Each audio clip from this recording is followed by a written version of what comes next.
عثمان دبے پاؤں گھر میں داخل ہوا۔ اس کا خیال تھا کہ اس کے آنے کی خبر امی کو نہ ہوگی، لیکن باورچی خانے میں امی جو باسی روٹی کو تیل لگا لگا کر تازگی کا روپ دینے کی کوشش کر رہی ہے، وہ قدموں کی آہٹ کو پہچان کر بیٹے کے کمرے کی طرف چل پڑی، جیسے وہ اسی کے آنے کی منتظر ہو۔ کمرے میں تھکا ہارا بیٹا چارپائی پر سر جھکائے بیٹھا ہے۔ ماں کی آہٹ کو پہچان کر سر اٹھایا تو ماں کی آنکھوں میں چھپے سوال کو پہچان گیا۔ بیٹے کی تھکی ہاری حالت کو دیکھتے ہوئے ماں سمجھ گئی کہ کام آج بھی نہیں بنا۔ وہ بولی، آ گیا پتر، پانی لاؤں؟ اور پھر جیسے خود ہی اپنے سوال پر شرمندہ ہوئی اور پانی لینے چل پڑی، اور عثمان اپنے دماغ میں مناسب جواب تلاش کرنے لگا۔ عثمان MA پاس تھا اور نوکری کی تلاش میں جوتیاں چٹخا رہا تھا۔ ماں نے گلاس بیٹے کی طرف بڑھایا۔ عثمان کے حلق سے گھونٹ گھونٹ بڑی مشکل سے اتر رہا تھا۔ بمشکل پانی ختم کر کے گلاس ماں کی طرف بڑھایا تو ماں رہ نہ سکی اور پوچھ بیٹھی، کیا بنا؟ نوکری ملی؟ اماں، وہ رشوت کے طور پر پیسے مانگتے ہیں۔ وہ کہتے ہیں کہ بغیر پیسوں کے کوئی نوکری نہیں۔ لیکن بیٹا تو MA پاس ہے۔ اماں، اسے کوئی فرق نہیں پڑتا ہے۔ وہ کتنے پیسے مانگتے ہیں؟ 75,000 ہوں تو کوئی کام بنے گا۔ 75,000؟ ہائے، اتنی مہنگی نوکری، تو پھر تنخواہ کتنی ہوگی؟ پہلے نوکری تو ملے پھر تنخواہ نا۔ اچھا پتر، تو ہم ان کو رشوت دے دیتے ہیں، کہاں سے اتنا پیسہ لائیں گے؟ میرے کچھ کنگن پڑے ہیں جو فاطمہ کی شادی کے لیے رکھے تھے، شاید کہ بیچ کر کام آ جائیں۔ ایک ہی لمحے میں عثمان کے دماغ میں ایک بہن کا خیال آیا جو بھی کنواری تھی۔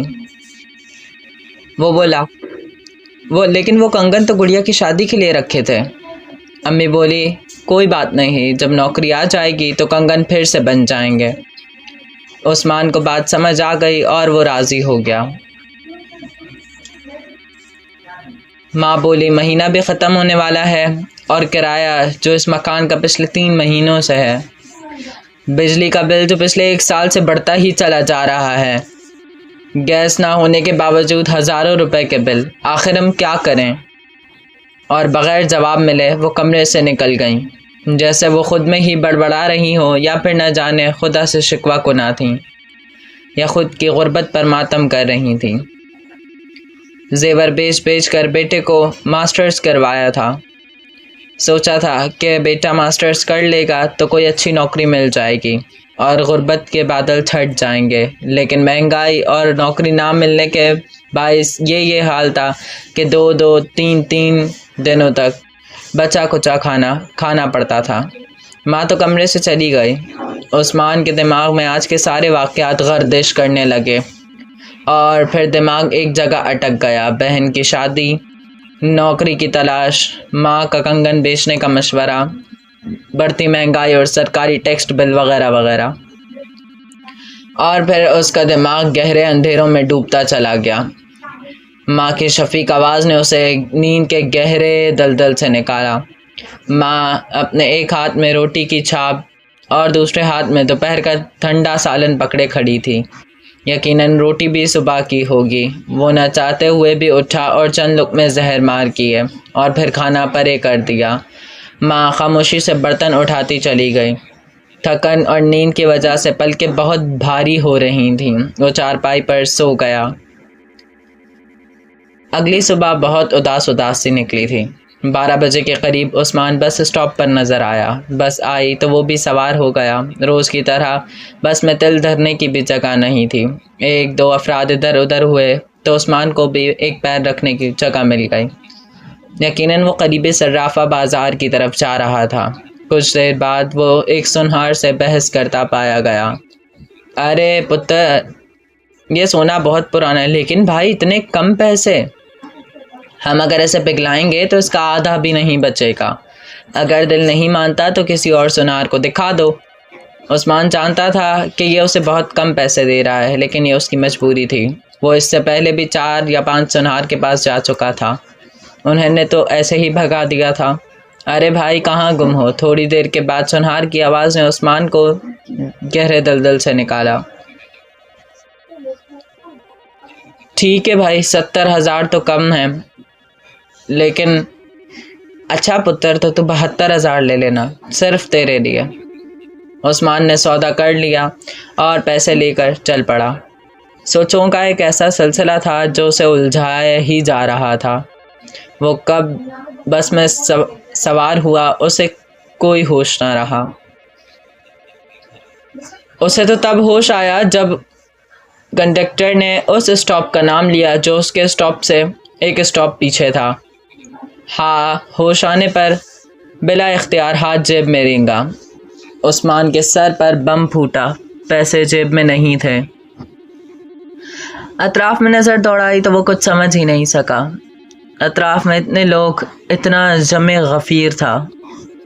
اس کی بے چینی ایک عمر رسیدہ شخص نے بھانپ لی اور بولے، بیٹا کیا ہوا؟ میرے پیسے گم ہو گئے، کوئی جیب کتر گیا۔ تھوڑے اور مسافر بھی اس طرف متوجہ ہوئے۔ کسی رحم دل نے بس رکوا دی۔ وہ بزرگ بولے، کتنے پیسے تھے؟ 72,000۔ بھائی سب کی تلاشی لو، بس روکو، سب کی تلاشی لو۔ آوازیں گونجنے لگیں۔ کنڈکٹر بولا، علاقہ اتنا ہمارے پاس وقت نہیں ہے، تم پولیس اسٹیشن جاؤ، پچھلی گلی میں ہی ہے۔ وہ فوراً بس سے اترا اور پولیس اسٹیشن کی طرف دوڑ لگا دی۔